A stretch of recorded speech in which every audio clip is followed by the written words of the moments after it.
The glass atrium hummed with applause as Nathaniel Cross raised a champagne flute and, smiling for the cameras, thanked the city for inspiring him to build a better world.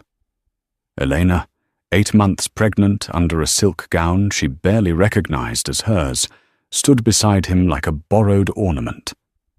Then he did it. He slid his arm from her waist, gestured toward a raven-haired publicist in a backless dress, and said into the microphone, and to Sloane Hart, who actually made tonight possible, laughter, flashes, silence.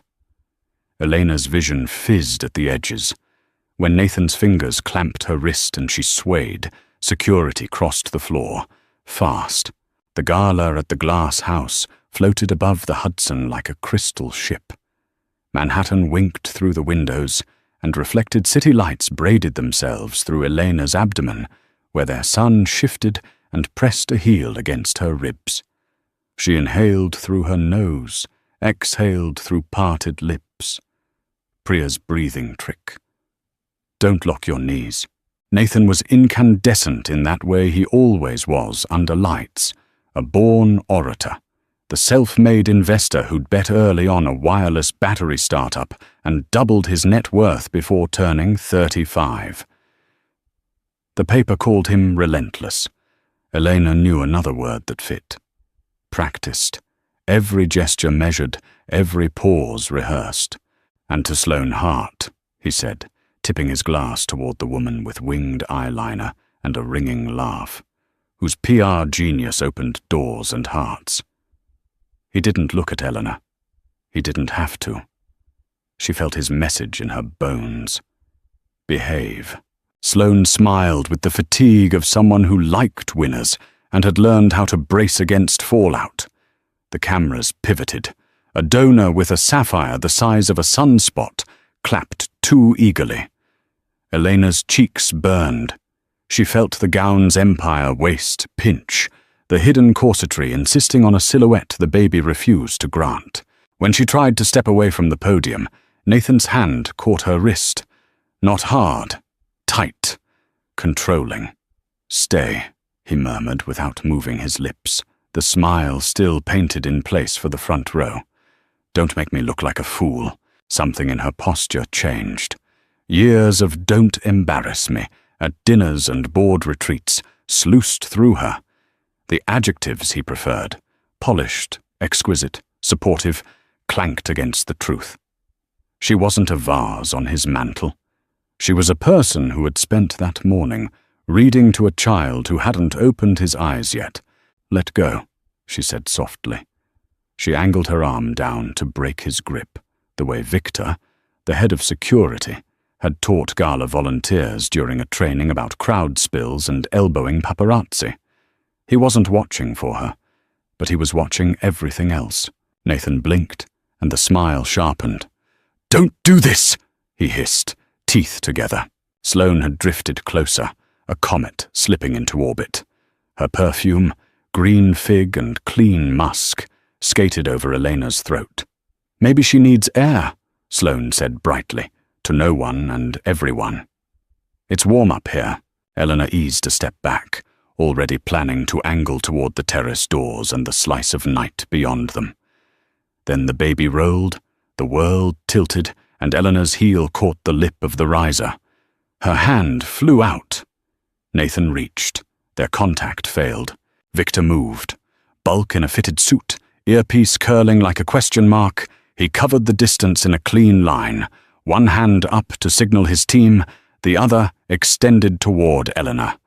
The glass atrium turned into a cathedral of intake breaths. "Mrs. Cross," he said calmly, bracing her elbow. "We're going to step out for a moment." Nathan straightened, fury flashing through the cracks in his presentation. "She's fine," he said, too loud. "She'll be fine if she stops being dramatic." That word. Dramatic. As if pregnancy were a performance she inflicted on him. The crowd's attention shifted, the way crowds do, collective empathy looking for a safe exit. The board chair, a woman named Constance Green, who wore dignity like a scar and a brooch of hammered gold, stepped forward with the ghost of a smile and the teeth of a trap. "Mr. Cross," she said, "please let our team assist your wife." For half a second, Nathan didn't move. The cameras caught the tableau. Wife recovering her balance, mistress hovering, husband calculating the optics of yielding. Then the calculation broke on his face, and he snapped. "You don't get to tell me how to handle my family." Victor had already made the decision. He slid bodily between Nathan and Eleanor and angled his shoulder so subtle it looked like a dance. "Sir," he said, soft steel, "I'll need you to give us space." Cameras clicked with appetite. One of Victor's team murmured into his sleeve, and 2 additional guards appeared on either side of Nathan, as if conjured by a stage direction. "This is my event," Nathan said. "My money built this night." Constance's smile warmed by a single degree. "That's not how charity works." Minutes later, fewer than it takes to refill a flute or draft a tweet, security stepped in again, this time with Constance at their flank and a neatly folded piece of paper. "Mr. Cross," Victor said, voice pitched to travel no further than Nathan's collar. "The Foundation Board is requesting you step off the stage and join them in the green room." In the murmur that followed, it was easy to miss the way Sloane's hand tightened around her clutch, or the flicker in her eyes that looked like pity or triumph, or both. Before Elena Marquez became Elena Cross, she restored paintings for a living. Not museum masterpieces, at least not at first. She cleaned cigarette film from the bright arcs of mid-century oils that had hung in the apartments of women who married bold men and divorced them gently. She patched canvas with patience and matched colors that had aged beneath varnish into secrets. She met Nathan at a donor breakfast for the Metropolitan Arts Foundation 2 summers ago, when humidity hugged the city and the eggs were cooked as if they, too, were rich. He was giving money for a youth apprenticeship program. She was presenting on conservation techniques for contemporary murals vandalized with tags. He approached after the talk. "You made an invisible craft visible," he said, watching her as if she were a market trend he intended to ride. He sent flowers to the studio, peonies stuffed in tissue-like promises. He learned her coffee order. He asked questions that showed he had read the article about her immigrant mother, Mariela, a housekeeper who saved for night classes and finally opened a bodega that squeaked by. He looked, really looked, when Eleanor spoke about the first time she'd touched paint that had lived longer than any of her relatives. The first red flag wore white silk. At a rooftop dinner with venture capitalists and their spouses, she laughed too loudly at a joke she didn't understand. Later, with his palm gentle on the small of her back, he said, "I love how expressive you are. Maybe practice the jokes before the next one." It wasn't a command, not exactly. The second flag was a request masked as care. "I set up a driver for you, just in case. The city's unpredictable." The third was a password. "Share your location with me. It calms me down." She did at first, because Elena understood fear. Her father had been soft and temporary. Her mother, all edges and persistence. She knew the glue that held people together often dried unevenly. When Nathan proposed on a Sunday morning, barefoot, coffee cooling, knee on the rug she'd bought for the studio, she said yes through tears, thinking, maybe control is another form of love, a rough translation that will smooth in time. The prenup read like a spreadsheet, which made sense because it had been one. She skimmed and signed because she wanted a home with a bathtub deep enough to float in, and a nursery with a window large enough for the moon to visit. She was not naive, she was hopeful, which, in the language of watchful women, is sometimes the same thing. When she found out she was pregnant, Nathan cried. She watched relief and terror take turns on his face. "No one did this right for me," he said, his voice a raw place. "My father left during a snowstorm when I was 9. I'll be different. He built schedules. He attended checkups. He redesigned the nursery 3 times. He liked rules. He did not like deviation. If Eleanor's cravings leaned toward greasy tacos from the walk-up on 10th Avenue, he suggested quinoa bowls with broiled salmon. If she worked late at the studio, he sent a car and then called the driver. If she balked at a gala 2 months before her due date, he said the quiet part out loud. This is good for us. There were also kindnesses. He sat on the cold tile when nausea dragged her into the bathroom and held her hair. He bought a rocking chair that seemed to breathe under her. He learned to say, "Our son," with a softness that was almost reverent. When he grew distracted in the spring and began answering texts with one-word dispatches from other rooms, she told herself it was the acquisition, or the lawsuit, or the new PR firm. When she met Sloane Hart at a product launch, Sloane in a white suit, cut like a blade, red mouth like a dare, Elena recognized a different kind of warning, the one that wears competence like perfume and looks straight through your ribcage before smiling. "Your work is gorgeous," Sloane said smoothly, and Elena surprised herself by liking her. Some women arrive as storms you want to stand in. The 4th red flag didn't wave. It pressed. Elena found a lipstick in the glove compartment of the driver's BMW. Not red. A precise neutral called almost. She returned it to the compartment and moved her body around the knowledge like it was furniture in the dark.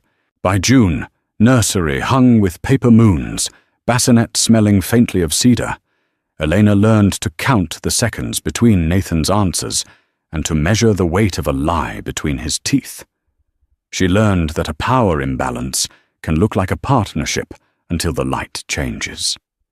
She learned that love can be a bridge crossed by 2 different maps. Sloane Hart grew up in a house with a door that stuck in winter and an older brother who believed in improbable machines. Her mother had taught her to iron inside out and to expect little. Her father had taught her that the loudest men often needed the room quiet to hear themselves. Sloane did not worship money. She admired what it did to fear. PR was the wrong name for what she did. She didn't spin. She diagnosed stories that would tell themselves, with or without her, and then decided where they would land. She had kept artists from collapsing under the weight of their own myth, and she had watched CEOs like Nathan buy new myths from catalogues and try them on in front of other men.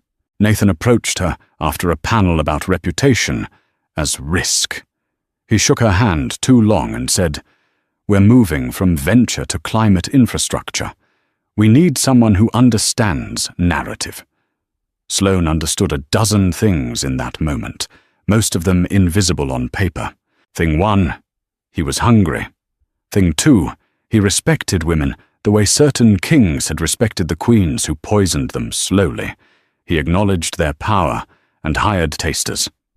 Thing 3, his eyes had flicked, once, toward Elena in the back row.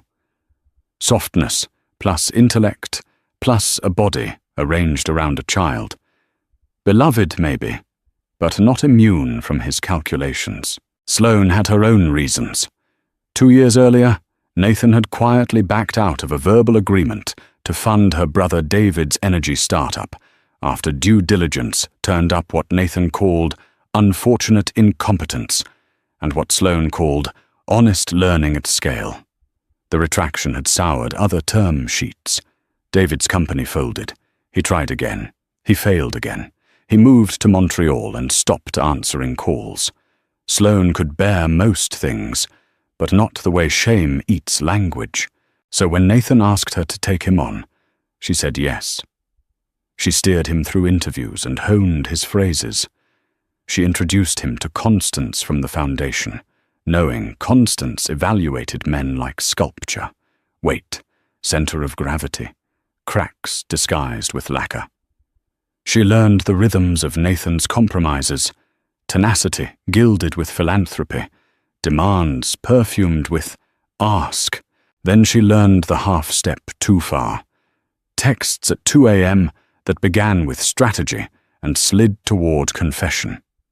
He sent a photo of his hand on a white crib rail and wrote, "I don't know how to be human about this much responsibility." It would have been moving if, a day later, he hadn't also sent a careless joke about Elena's appetite for pickles that glinted with contempt. Sloane didn't plan to be his mistress. The word itself was a museum artifact, displayed under glass, smelling faintly of dust and roses. But one late night in his office, a pour of Japanese whiskey, a thunderstorm expansion over the river, she found him shivering under his armor. She told herself she was collecting data. She told herself her brother would feel avenged if she learned exactly why Nathan broke his promise. She told herself 100 things. Most of them were not true. After, she stared at the ceiling and thought, "You're better at manipulating stories than people." The difference mattered. She was not a cartoon. She tipped baristas. She called her mother. She sent money to David most months, whether he replied or not. She stared at Elena during the product launch and thought, there is no version of this that ends without shrapnel. The evening of the gala, Sloane arrived with a plan that had, in its gentlest form, a public apology embedded in it. Nathan would praise Elena. Elena would glow. He would glow by proxy. The foundation would get its check, and everyone could leave believing themselves kind. It could have been tidy, but men like Nathan often refuse tidy when spectacle is an option. He'd sent Sloane a note before the event. Board wants a story. Might push the envelope. She had responded, "Push the donation, not your wife." He'd sent back a thumbs up without punctuation, a child's promise. When he grabbed Elena's wrist, Sloane's throat thrummed with panic, guilt, fury that wasn't entirely for Elena, and a body memory of men who had once squeezed any softer woman into silhouettes of themselves. She said, maybe she needs air, hoping Nathan would hear the choreography of rescue. He missed the beat. Security didn't. Victor, whom Sloane had always respected, because he looked at women's faces, not their chests, and at men's hands, not their watches, moved. When Constance's team arrived with a folded paper, policy, censure, Sloane felt the first tremor in a larger collapse. "You're not the fulcrum," she told herself, as if absolution could be instructed into being. "You're just the witness who forgot to stay outside the frame." The green room smelled like lilacs and new carpet. Constance's brooch winked in the lamplight like an oath. Elena sat on a velvet ottoman, shoes off, ankles swollen, nausea receding under a paper cup of water. Priya had texted from the hospital, "Call me if the contractions change." "They're Braxton Hicks," Constance said gently, half asking. Elena nodded.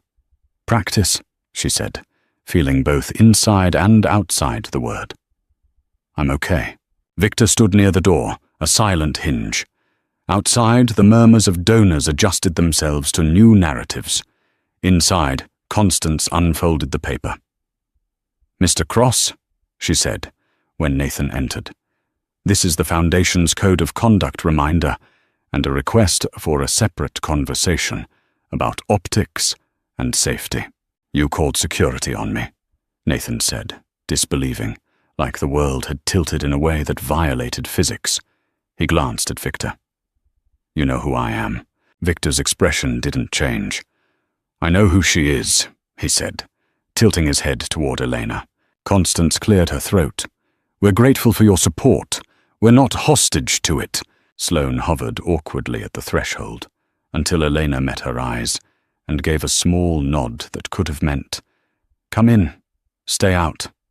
I see you." Sloane stepped in, softer than usual. "Elena," she said, abjuring Mrs. Cross, like a prayer she wouldn't say. "Can I get you—" "Space," Elena said, not unkindly. "Please." Nathan's fury softened not into apology, but into a negotiation. "We're all a little keyed up," he said. I should return to the room. The donation— Constance's smile hardened. "The board chair will announce that the Cross family's contribution will proceed as planned, contingent on clarity around some recent questions." She looked at Sloane. "Ms. Hart, the draft press release you sent this afternoon includes a paragraph we'll be revising. Vision requires discipline, reads differently after a public scolding." Sloane swallowed. She had written that line while thinking of money and machines, not of Elena's face. "I'll adjust," she said. Nathan bristled. "What recent questions?" A polite knock. Another board member slipped in and murmured to Constance. Constance's brows lifted, and she took a slow breath that added 6 seconds to the room's oxygen. "Mr. Cross, security will escort you downstairs for a moment. There are official visitors who would like a word regarding a preliminary inquiry." Nathan laughed, once, sharp, hearing his own PR training. Deflect, diminish. "Here, during a fundraiser." "Bad timing rarely asks permission," Constance said. She nodded to Victor. "Wait," Elena said, surprising herself. 3 faces turned. "I don't want a scene." Victor's voice gentled. "Sometimes the absence of a scene is the quiet one that comes after." Sloane's hand whitened around her clutch. She had fed one of those official visitors a breadcrumb months ago, an email that suggested a deal structured in a way regulators found offensive. She hadn't expected the breadcrumb to sprout legs tonight. She felt nauseous and wished, with the helplessness of late realizations, that she had stepped twice more to the side of the frame. Nathan stared at Elena, willing her to rescue him from the rules of the world. "Lena," he said, using the nickname reserved for mornings and whispers. "Tell them to wait," she shook her head. No malice, just the mercy of truth. "I can't." Victor's team flanked Nathan, not touching, but suggesting lines on the floor. Nathan looked briefly very young, as if the tux had grown around a boy who hadn't earned it. "This is ridiculous," he said, but his voice had lost its teeth. He followed. After the door closed, no one spoke. The noise of the gala seeped through the wall, a party still in progress, the city doing what it always does, continuing. Sloane sat across from Elna, like a defendant, begging for a trial date. "I'm sorry," she said. "You didn't ask for any of this." Elena studied her. "Why did you come into our life?" she asked. Not accusing, just seeking. Sloane started to say something clever, and instead told the truth. "Because your husband breaks things and calls it strategy. Because I thought I could calibrate him. Because I wanted something from him that didn't belong to him." Elena's smile was skeptical and tired, and, impossibly, kind. "And did you?" Sloane's lashes dipped. "I don't know yet." Constance cleared her throat. "Ms. Hart, I won't tell you what to do, but when women participate in their own diminishment, the invoice arrives with both their names." Sloane nodded, something inside her shifting. "Understood." Eleanor sipped water. The baby hiccuped, little wings tapping. She put her palm to her belly and felt, for the first time that night, a thread pulleyed from panic to purpose. "I'm going home," she said to the room, but mostly to herself. "I need quiet." "I'll walk you out," Victor said. Sloane stood helpless with her clutch. "Do you want me to—" "No," Elena said. "I want you to stop." The request was a mirror. Sloane looked into it and saw an outline she could choose not to fill. They crossed the terrace into a night that smelled like river and rain. The city exhaled fog. Cabs moved in amber chains. Victor fell into step with Eleanor, keeping half a pace back, a presence that said safety without insisting. "Thank you," Elena said after a block, shoes dangling from her hand, feet cooled by the cold seam of the granite. "For intervening," Victor shrugged one shoulder. crowd management, peripheral vision. Seeing it before it becomes a story you can't undo. He glanced at her belly. "How are you?" "Practicing," she said, and he smiled. At the curb, a black car idled. Victor opened the door and then, unexpectedly, crouched so his eyes were level with hers. "I don't know what happens tomorrow," he said, "but I know the part where you get to decide what story you tell your child about tonight." Elena nodded. She took the card he offered almost absently. Victor O'Rourke, Security Director. On the back, a handwritten number. She tucked it into her clutch and felt, briefly, like someone had slipped a talisman into her pocket. Her phone buzzed in her lap as the car pulled away. A string of messages from Nathan stacked under the last unread. "They're making a mistake. Don't do this. We can fix it together. Then, I need you at my side. Then, devastatingly, I'm scared." Elena built a small nest of silence around herself. She texted Priya, "Home, feet up, Braxton Hicks, baby okay." Priya replied with a string of hearts and a note, "Proud of you. Call if anything changes. Hydrate." The apartment smelled like lemon oil, and the nursery like new wood. Elena leaned in the doorway and watched the moon throw a coin of light on the rocking chair. She stepped in and traced the rail with her fingertip. She tried to remember a moment earlier in the night when she could have chosen differently and found none that didn't require borrowing someone else's spine. Her mother arrived 20 minutes later, hair still pinned from her shift, eyes bright with combustible worry. "Mi amor," Mariella said, gathering Elena gently so the baby wasn't squashed. "I saw the clip. Everyone sees everything." Elena's laugh broke. "That's the problem." Mariella's hands were small and miraculous.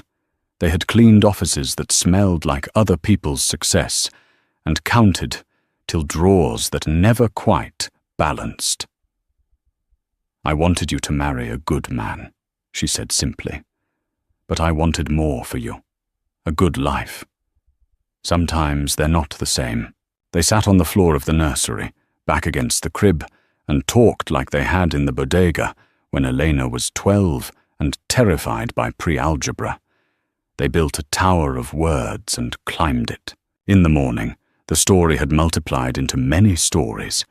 Think pieces about public humiliation, threads about power, a leaked photo of Sloane watching the scene with a face folded between empathy and something else.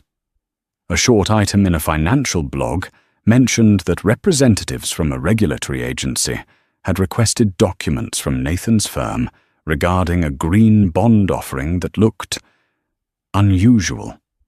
The headline called it a routine inquiry.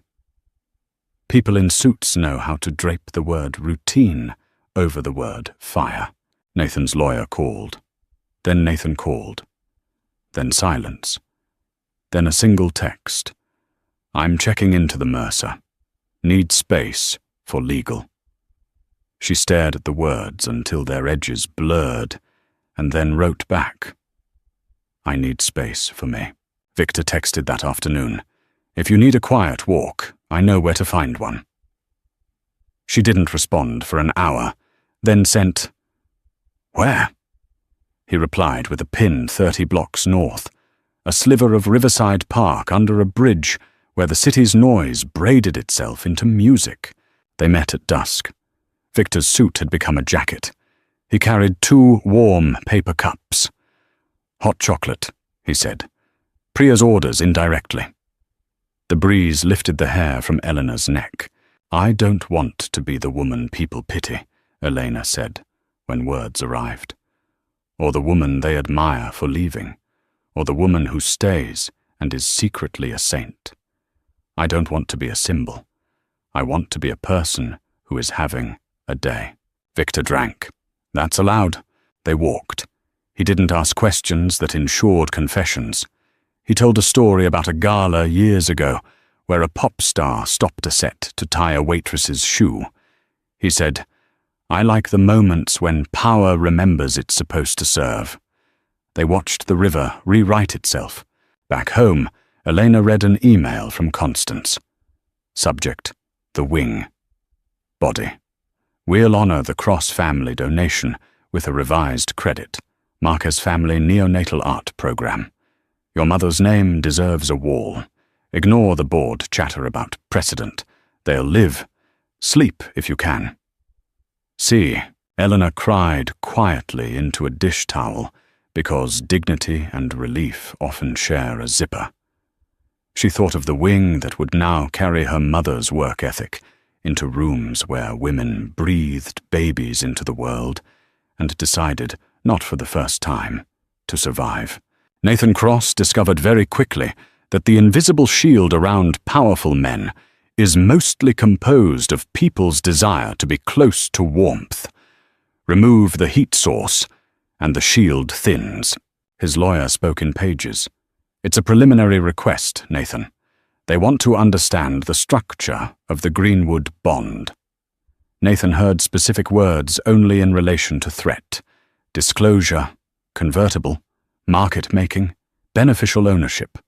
He wanted to call it a nothing burger and hear Sloane chuckle and help him rename it something edible. Sloane didn't chuckle. She sent a careful message. We should pause public appearances. Draft apology. Lead with concern for Elena and the baby. Don't litigate feelings in public. He read it as betrayal. If she had slept in his bed, shouldn't she be on his side of every line? He didn't accommodate the answer. A person can share a pillow and still hold a mirror. When he called, she didn't pick up. She sat in her apartment and watched the phone tremble across the table. Her brother texted for the first time in months. Saw the clip. You okay? She stared at you okay? Until the words broke into letters. You. Okay. The grace of concern from a person you had failed to save felt like a debt forgiven, and a debt incurred at once. She typed, I made a career out of rearranging harm. Harder when you're the harm. He sent back a link to a recipe for arroz con leche and a dumb joke about overcooking rice. She laughed and then cried, and then did both together, because the body seldom wants one without the other. The inquiry widened. Asher Duval, Nathan's COO, a man who wore competence like a grey sweater, advised transparency. You'll want to be ahead of this, Asher said, eyes bandaged with fatigue. The Greenwood bond side letter reads like a confession. It reads like a good deal, Nathan snapped. They get liquidity. We get a seat at the table. The planet gets infrastructure. You get leverage, Asher said.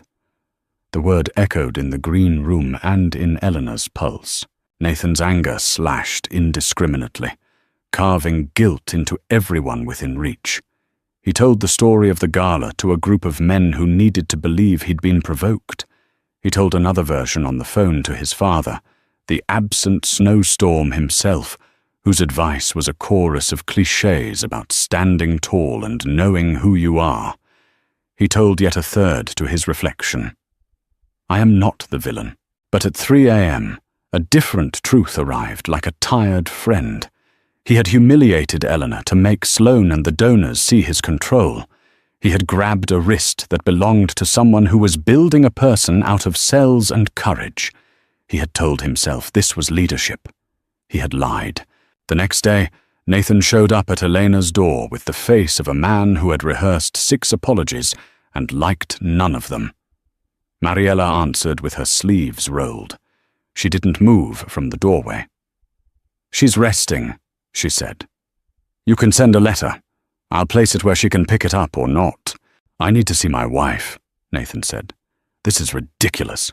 This is rest, Mariella said. Ridiculous is a grown man thinking a gala is a stage for correction. She looked at his collarbone, the neat notch where a tie would tuck in.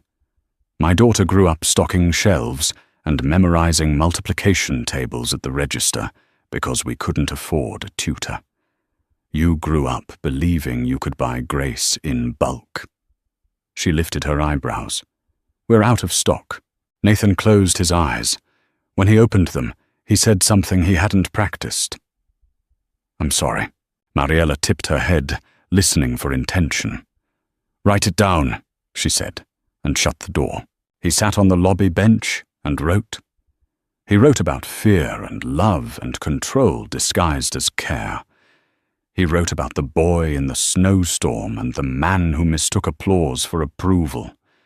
He wrote the sentence that hurt him to ink.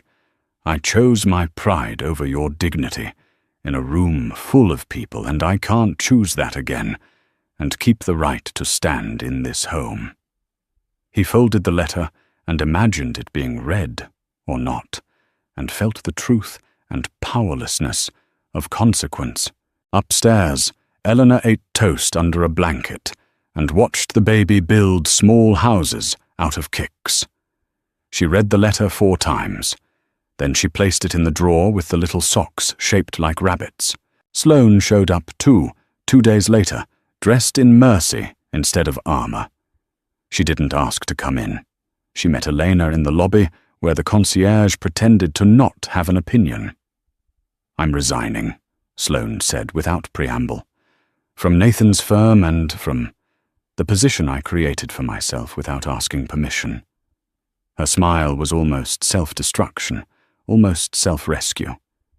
"I'm good at crisis. I don't want to be the reason for one." Elena exhaled, a sound somewhere between relief and suspicion.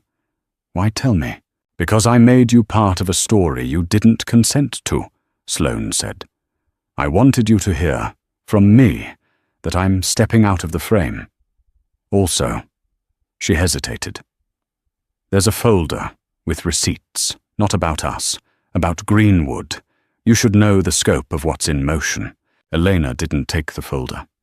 "Give it to Constance," she said, "or Asher, or the people who knock on doors with paper."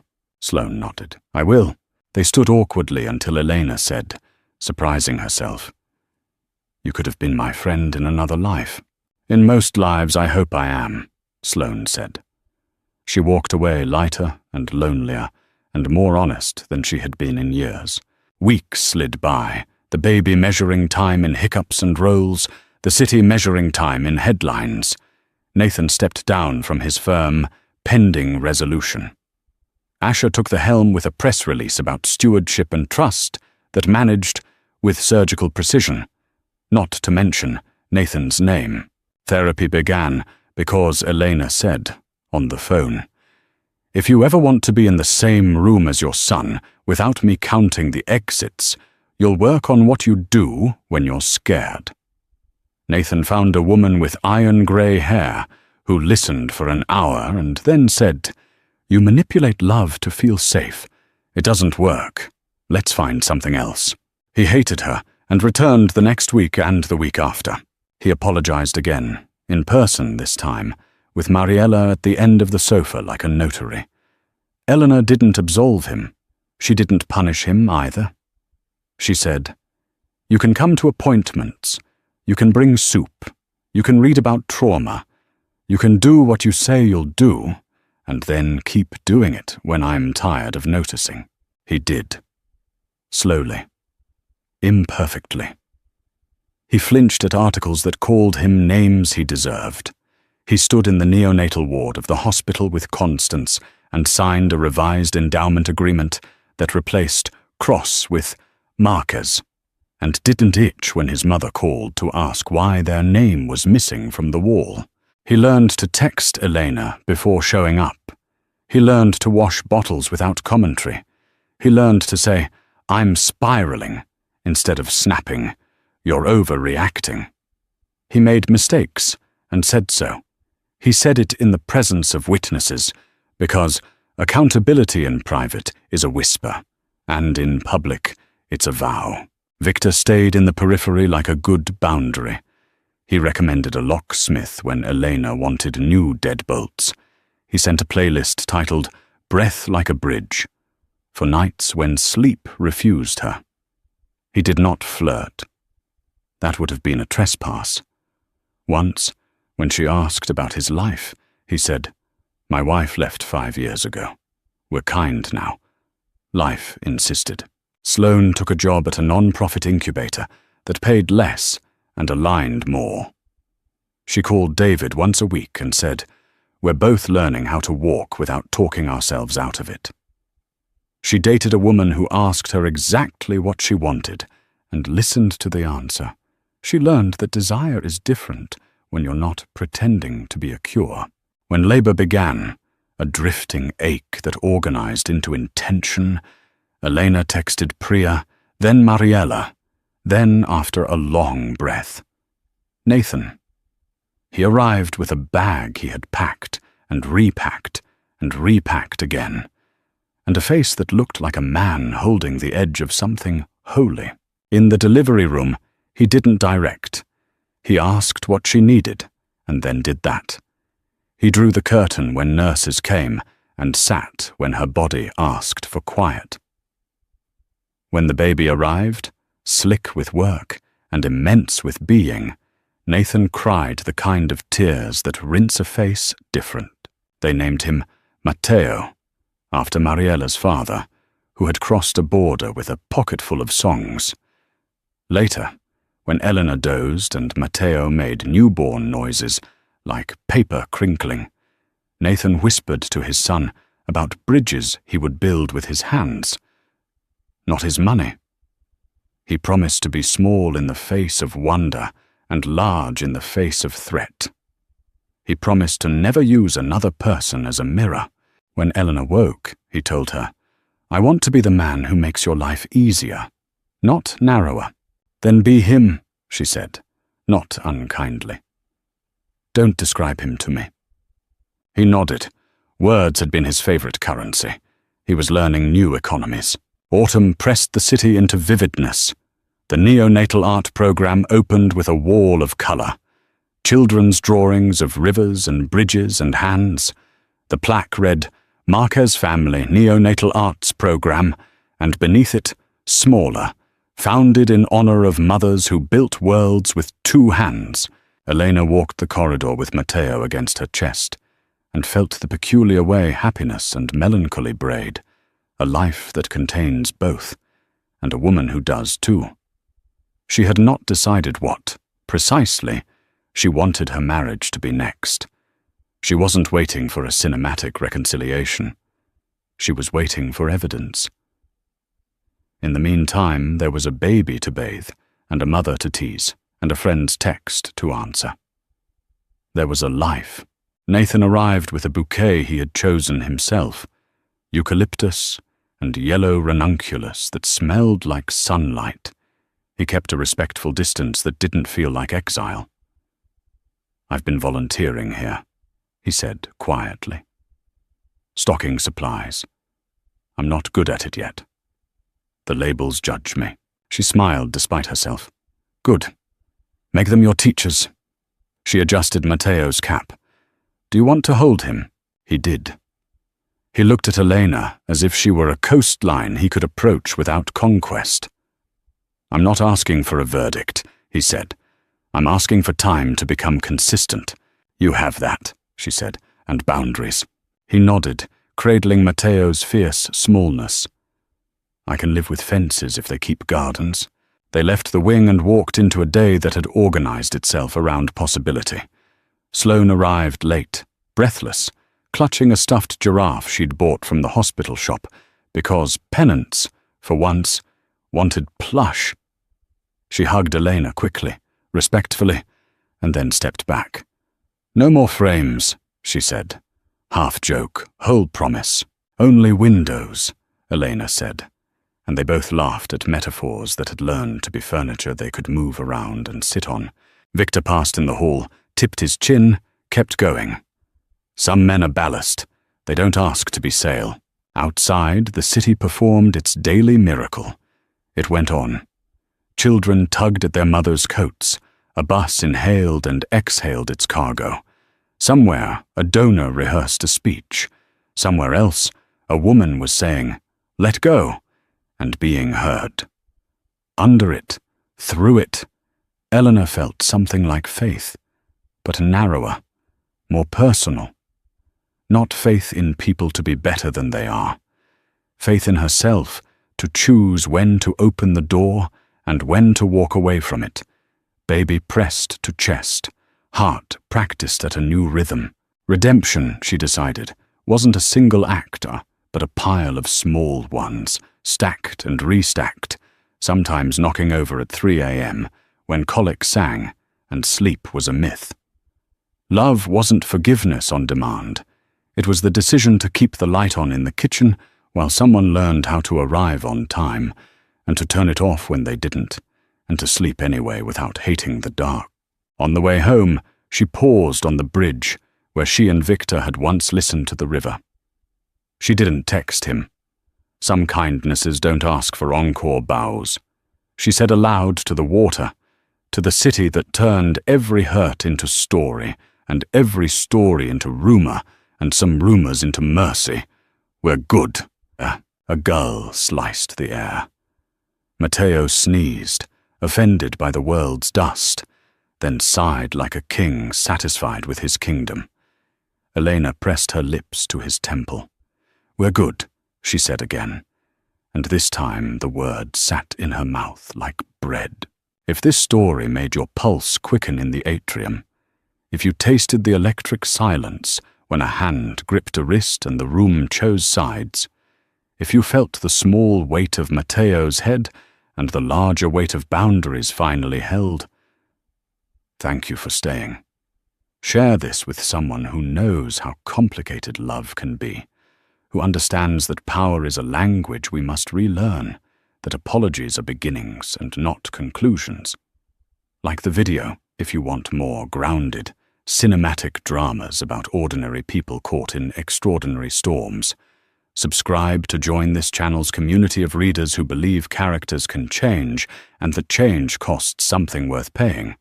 And leave a comment. Which moment stayed with you? When have you watched security step in, outside or inside your own life? And what did it teach you? Your stories keep this one breathing.